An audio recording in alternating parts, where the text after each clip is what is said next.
Hebrews 11:6. Without faith, it is impossible to be well-pleasing to him. For he who comes to God must believe that he exists and that he is a rewarder of those who seek him. Now, I wonder why so many people don't believe in God anymore.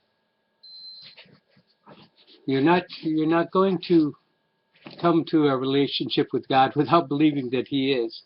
Just because you're a good person, that's not going to get you any more than being a good grasshopper or being a good maggot or anything else. So that's not what it's about. It's not for you. It's not about you. I'm already getting off track of the subject. The subject is you have to believe that God is. And today in this affluent, hedonistic society that we live in here, where the only reason for living is to consume as much as you can and experience as much as you can, and that's all there is. It kind of turns my stomach to even think of people who live like that. But anyway, I know that that's the vast majority of all mankind that I know of here in the United States.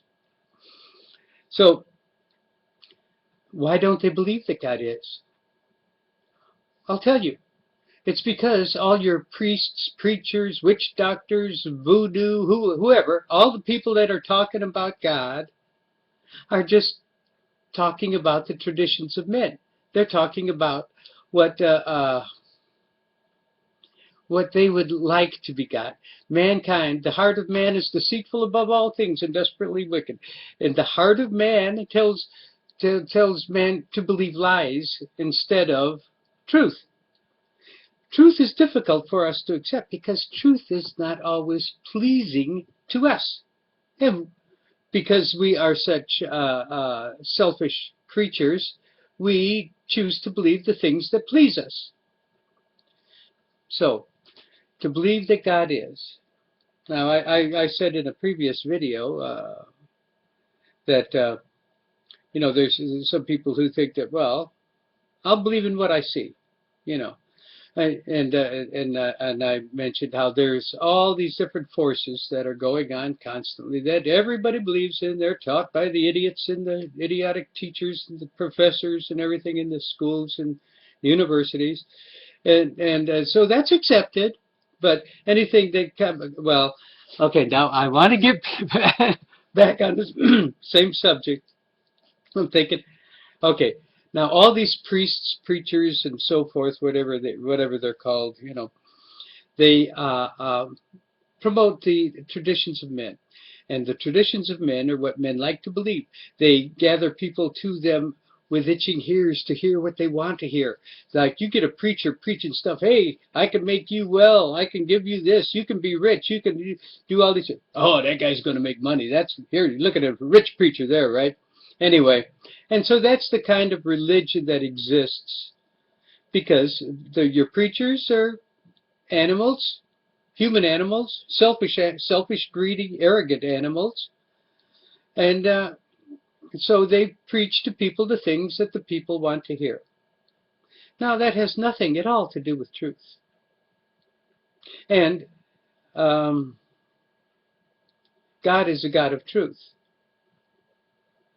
God is reality. God is truth and reality. And mankind is living in a fantasy, nonsense, and they'll just believe what they like to believe type of atmosphere. So the reason I think that this country has so few people that profess to believe in God is because of the nonsense that they hear in their churches and synagogues and temples and whatever. That a rational person doesn't believe, and you don't find many rational people. Now that's a tiny right there. I've eliminated the vast majority of all mankind because the vast majority of all mankind is not rational. They get trained from early on to never use their mind to weigh the evidence and come to a conclusion and a rational thought. So anyway, the preachers and preach whatever they are, they're teaching the traditions of man, which are the things that please man. They teach this idiotic nonsense about an immortal soul and this idiotic devil that goes around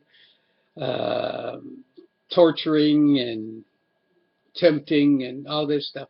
That has nothing to do with the teaching of the Bible.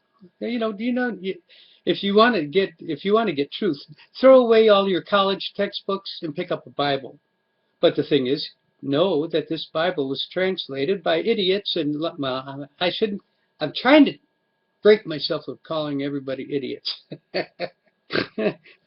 Anyway, all these arrogant, foolish professors and stuff. Yeah. Okay, we'll call them foolish. You know the difference between an idiot and a fool? An idiot is a much better person than a fool, because a fool rejects truth on purpose. They say, no, I don't want to hear the truth. I want to believe my nonsense fantasies. That's a fool. Who says, no, I won't look at the truth. I won't look at it. I won't listen to it. I won't open the Bible. I won't look for truth. Now that is a fool. That's my definition of a fool. So anyway, I'm getting off track. What was I talking about? We're talking about why people don't believe in God. So your idiotic, nonsensical Santa Claus God sitting on a cloud waiting for you to pray for something so he can give it to you, he doesn't exist.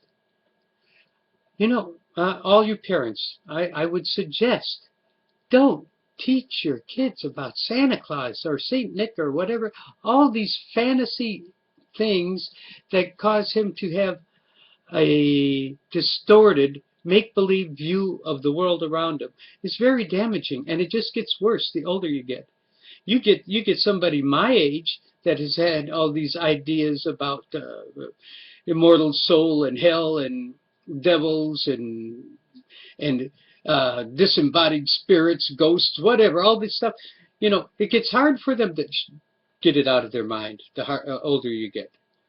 It gets hard to get rid of that. Don't start putting that stuff in the minds of your kids. I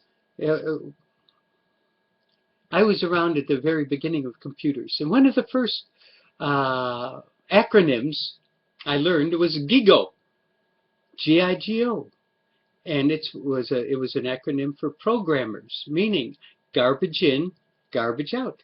You put garbage into your program, you get garbage out of your program. So you start putting garbage into the programming of your child or the mind of your child, you're going to get garbage out of that child. Don't teach them Santa Claus and the Easter Bunny or any of that stuff. Go on and give them presents. I'm all for presents and toys and the candy eggs and all the stuff that goes along with the lies that are so prominent in this culture.